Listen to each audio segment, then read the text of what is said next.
राधे कृष्णा जय बोलो राधा रानी की जय। जय बोलो श्री कृष्ण कन्हैया लाल की जय। जय बोलो वृंदावन धाम की जय। जय बोलो गंगा मैया की जय। जय बोलो हिमालय पर्वतराज की जय। जय बोलो भारत माता की जय। जय बोलो आज की आनंद की जय। जय बोलो आज की आशीर्वाद की जय। எல்லாருக்கும் சித்ரா பௌர்ணமி ஆசீர்வாதங்கள். நமக்கு சித்ரா பௌர்ணமி சாந்திரமாசப்படி வைகாசி பௌர்ணமி.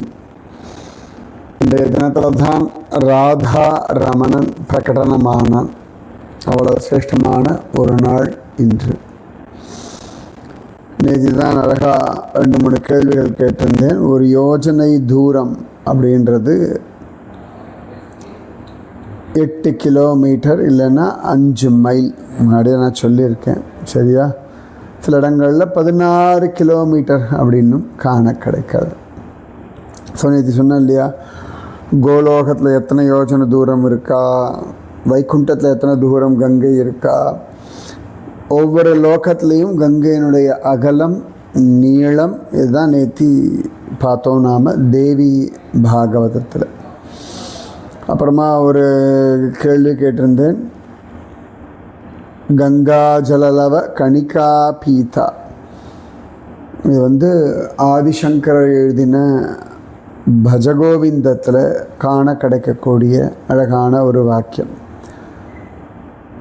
பகவத்கீதா கிஞ்சிததீதா கங்கா ஜலலவ கணிகா பீதா சக்ருதபியேன முராரி சமர்ச்சா கிரியதே தஸ்ய யமேன ந சர்ச்சா.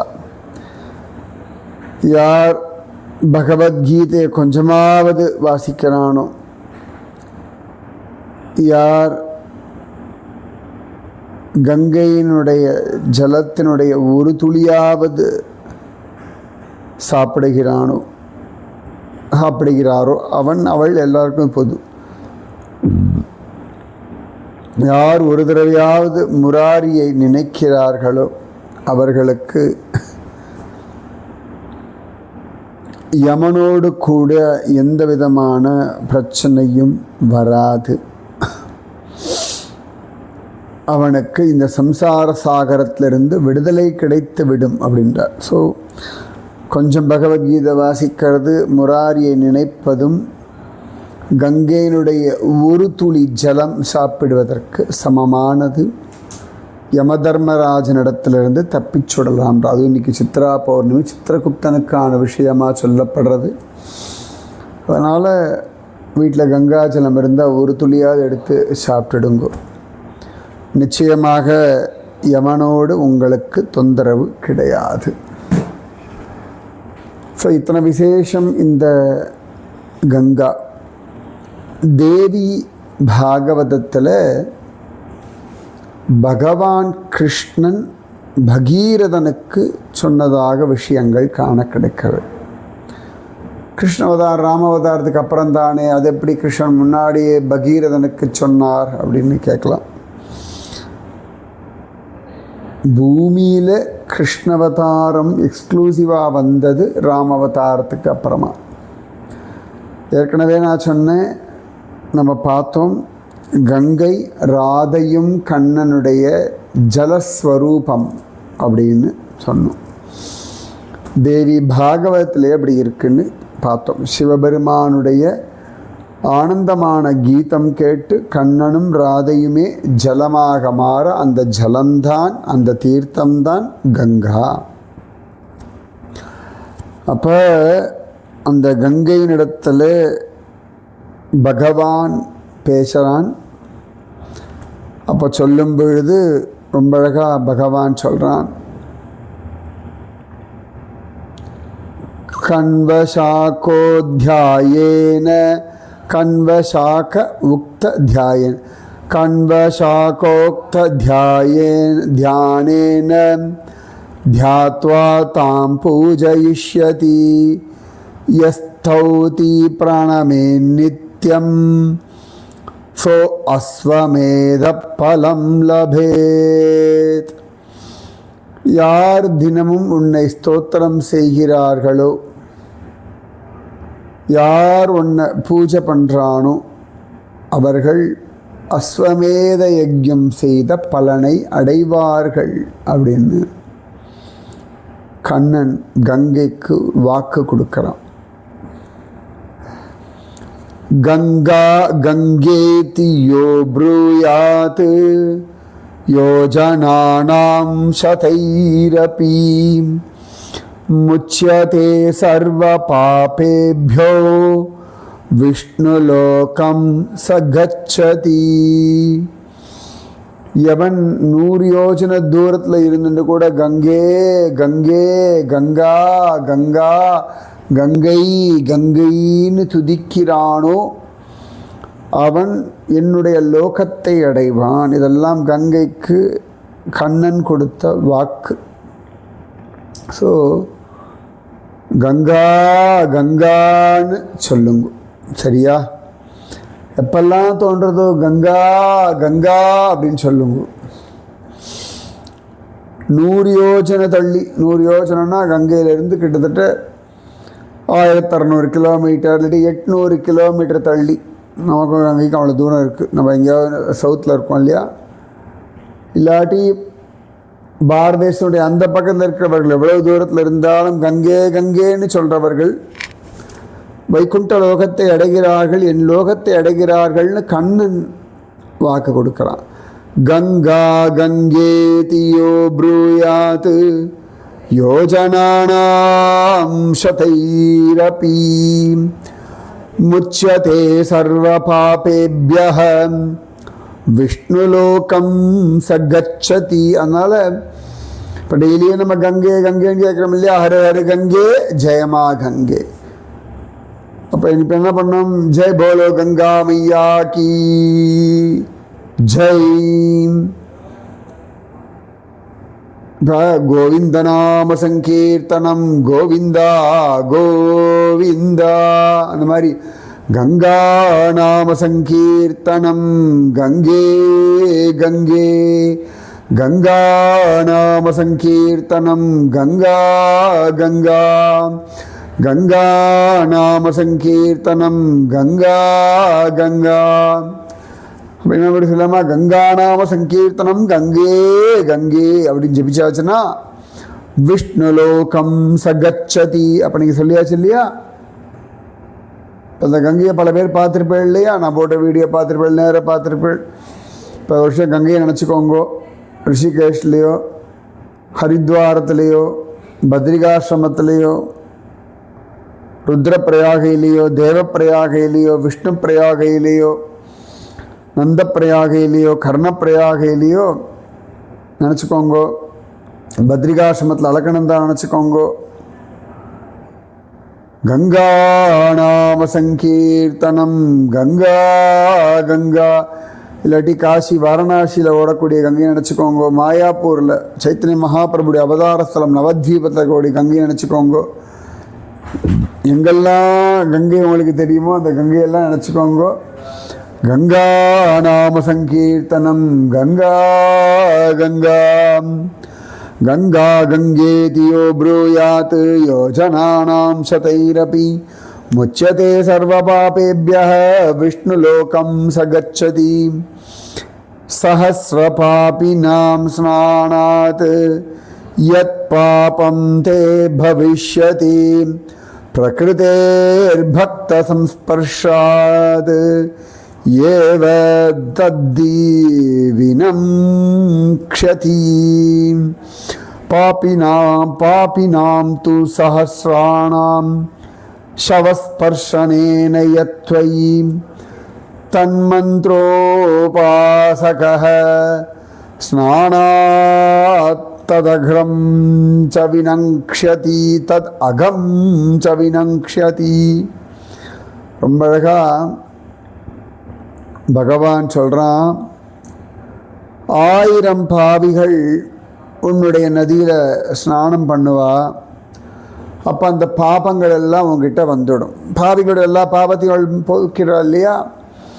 அப்போ இவரிடத்தில் இருக்கக்கூடிய இந்த பாபங்கள் என்னாகும் அப்படின்னு கேட்கும் பொழுது, பூமியில் இருக்கக்கூடிய உத்தமமான பக்தர்களுடைய ஸ்பரிசத்தினாலே உன்னிடத்தில் இருக்கக்கூடிய பாபங்கள் தொலைந்து போயிடும். அப்போ பாகவதர்கள் பக்தர்கள் எவ்வளோ வசத்தின்னு பார். தீர்த்தி குர்வந்தி தீர்த்தானி அப்படின்னு பாகவத்தில் இருக்கு. மற்றவர்கள் எல்லாரும் பாவங்கள் போவதற்காக கங்கைக்கோ மற்ற தீர்த்தங்களுக்கோ செல்கிறார்கள். ஆனால் புண்ணியாத்மாக்கள் மகாத்மாக்கள், இப்போ சுவாமி ராமானுஜர், ஆதிசங்கர பகவத் பாதர், ஸ்ரீகிருஷ்ண சைத்தன்ய மகாபிரபு, நம்ம ஞானேஸ்வர மாவுலி, நாமதேவர், புரந்தரதாசர், இப்படி மகாத்மாக்கள்லாம் உண்டு இல்லையா? இவர்கள்லாம் போய் கங்கையில் தீர்த்தமாடுறதுனால என்ன ஆகிறதுனா, பல பாபிகள் தீர்த்தமாடி அதனாலே கங்கை இடத்துல வந்த பாபங்கள் எல்லாம் நாசமாயிடுறது.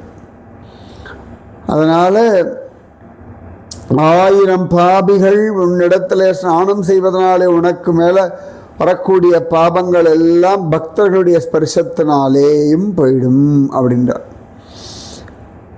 அதே போல 1000 பாபிகளுடைய ஸ்பர்ஷ பாபங்கள்லாம் பிரகிருதியினுடைய அழகான அற்புதமான நாமங்களை ஜபிக்கிறவனுடைய புண்ணிய ஸ்நானத்தினாலும் ஒன்றை விட்டு போயிடும் அப்படின்றார். அப்போ ரொம்ப அழகாக பகவானே சொல்கிறான், நீ உன் பாபங்கள்லாம் பொழிஞ்சு போன பிறகு சரஸ்வதி முதலிய நதியோட பாரத நாட்டில் ஒரு நதியாக சஞ்சாரம் பண்ணு, பிறகு காலக்கிரமத்தில் என்னிடத்தை நீ வந்து அடைவாய் அப்படின்னு பகவான் கங்கைக்கு வாக்கு கொடுக்குறானோ. ரொம்ப அழகாக தேவி பாகவதத்தில் கிருஷ்ணன் கங்கை இடத்துல சொல்லக்கூடிய ஸ்லோகங்களாக அது காண கிடைக்கிறது. தத்து தீர்த்தம் பவேத் சத்யோ யத்ர தத்குண கீர்த்தனம் த்வத்ரேணு ஸ்பர்ஷமாத்ரேன பூதோ பவதி பாதகீ ரேணு பிரமாணவர்ஷம் ச தேவோ தேவி லோகே வசுத்ருவம் ஞானேன த்வயி மே பக்த்யா மன்னாம ஸ்மிருதி பூர்வகம் சமுத்ஸுஜந்தி பிராணாம்ச்ச தே கச்சந்தி ஹரே பதம் பார்ஷத பிரவராஸ்தே ச பவிஷ்யந்தி ஹரே சிரம் லயம் பிராகிருதிகம் தே ச த்ரக்ஷ்யந்தி சாப்ய சம்க்யகம் மிருதஸ்ய பகுபுண்யேன தச்சவம் த்வயி விந்யசேத் பிரயாதி ச வைகுண்டம் யாவதஹ்னஹ ஸ்திதிஸ்த்வயி காயவ்யூகம் ததக் கிருத்வா போஜயித்வா ஸ்வகர்மகம் தஸ்மை ததாமி சாரூப்யம் கரோமி தம் ச பார்ஷதம் அஜ்ஞானி த்வஜ்ஜலஸ்பர்ஷாத் யதி பிராணான் சமுத்ஸுஜேத் தஸ்மை ததாமி சாரூப்யம் கரோமி தம் ச பார்ஷதம் அன்யத்ர வா த்யஜேத் பிராணான் த்வன்னாம ஸ்மிருதி பூர்வகம் தஸ்மை ததாமி சாலோக்யம் யாவத்வை பிரம்மணோ வயः அன்யத்ர வா த்யஜேத் பிராணான் त्वन्नाम स्मृतिपूर्वकं तस्मै ददामि सारूप्यम् असंख्यं प्राकृतं लयं रत्नेद्रासरा निर्माणयानेन सह पार्षदैः सद्य प्रयाति गोलोकं मम तुल्यो भवेद्ध्रुवं तीर्थेऽप्यतीर्थं मरणे विशेषो नास्ति कश्चन मन्मन्त्रोपासकानां तु नित्यं नैवेद्यभोजिनां पूतं कर्तुं सशक्तो हि लीलया भुवनत्रयम्. ரொம்ப அழகா கண்ணன் சொல்றான், எங்கெல்லாம் உனது குணங்களை புகழ்ந்து பாடுகிறார்களோ அவர்கள் எல்லாரும் தூய்மை அடைவார்கள். உன்னுடைய நீர்த்தவளைகள் எந்த மனிதர்கள் மேலே படுகின்றதோ, எத்தனை மனுஷர்கள் மேலே படுறதோ அத்தனை காலம் வரையில் அம்மனிதர்கள் தேவர் உலகத்தில் வந்து வாழ்வார்கள். அது கங்காஜலம் மேலே பட்டாலே சொர்க்கம் தேவலோகம் பிராப்தி ஆகிடும். யார் உத்தமமான பக்தியோட என் நாமத்தை சொல்லிண்டு உன் ஜலத்தில் விழுந்து உசிர விடுறாளோ அவர்கள் எல்லாரும் எனது உலகத்தை அடைவார்கள். என்ன அழகு பாருங்க, கிருஷ்ணா அப்படின்னு சொல்லிட்டு கங்கையில் விழுந்து உசிறு போயிடுத்துன்னா அவர்கள் பகவானுடைய லோகத்தை அடைவார்களாம், பிராகிருத பிரளயத்தை பார்த்துருவார்களாம். அழகா பல புண்ணியங்களை செய்தவனுடைய உத்தமமான உடல்கள்லாம் நதி ஜலத்தில் வந்து விழும். பல புண்ணியங்கள் செய்கிறவார்க்கா இல்லையா, நிறைய பேர் கங்கை கரையில் தகனம் பண்ணுவான். நான் ருத்ர பிரயாகையில் பார்த்துருக்கேன், விஷ்ணு பிரயாகையில் பார்த்துருக்கேன், கர்ண பிரயாகையில் பார்த்துருக்கேன், தேவ பிரயாகையில் பார்த்துருக்கேன், நந்த பிரயாகையிலையும் பார்த்துருக்கேன். எல்லா இடங்கள்லையுமே அந்த தகனம் பண்ணுறத பார்த்துருக்கேன். அப்போ புண்ணியம் பண்ணவாளுக்கு தான் கங்கை கரையில் தகனம் கிடைக்கிறது.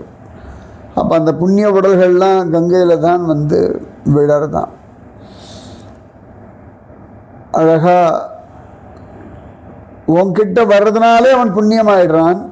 அதனாலேயே அவனுக்கு நான் என்னுடைய வைகுண்ட லோகத்தில் சேர்த்து நல்ல சுகங்கள் அனுபவிக்கும்படியான புதிய உடம்பை கொடுத்து என்னுடைய சபையில் சேர்த்துக்கிறேன்.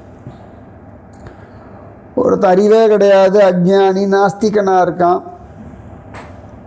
ஆனால் அவனும் கங்கை கரையில் உசுர விட்டான், அவனுடைய சரீரம் கங்கையில் போயிடுது அப்படின்னா அவனுக்கும் என்னுடைய லோகத்தில் இடம் கொடுப்பேன், சாலோக்கிய லோகம் கொடுத்து என்னிடத்துல சேர்த்துப்பேன் அப்படின்றார். இப்போ கங்கை கரையில் உசுறு போயிடும்.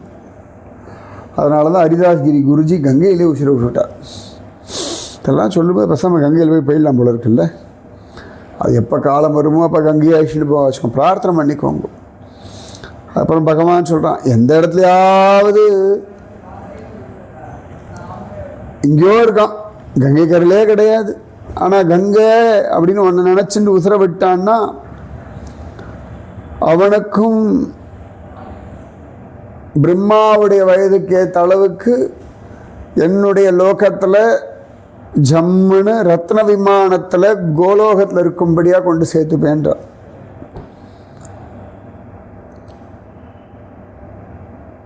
அவ்வளவு அழகா அப்பேற்பட்ட கங்கை அப்படின்னு கண்ணன் கங்கைக்கு அனுகிரகம் பண்ணுறான். அதை சொல்லிட்டு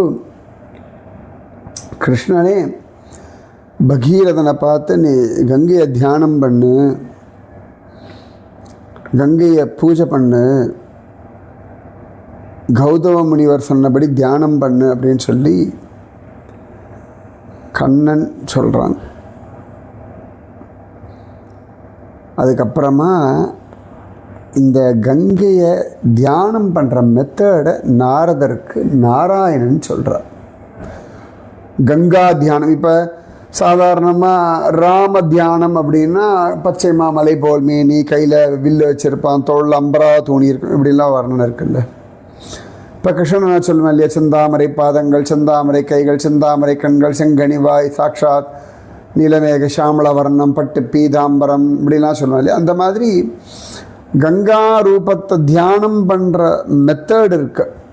அது என்னன்னு நாளைக்கு சொல்கிறேன். ஸோ இதெல்லாமே தேவி பாகவதத்தில் காண கிடைக்கக்கூடிய கங்கா விஷயங்கள். சரியா? ராதே கிருஷ்ணா. கங்கா நாம சங்கீர்த்தனம், கங்கா கங்கா ஹர ஹர கங்கே, ஜெயமா கங்கே. ஜெய் போலோ கங்கா मैया की जय. गंगे शरणम. जय बोलो हिमालय पर्वतराज की जय. जय बोलो आज की आनंद की जय. जय बोलो आज की आशीर्वाद की जय. जय बोलो भारत माता की जय. राधे कृष्णा.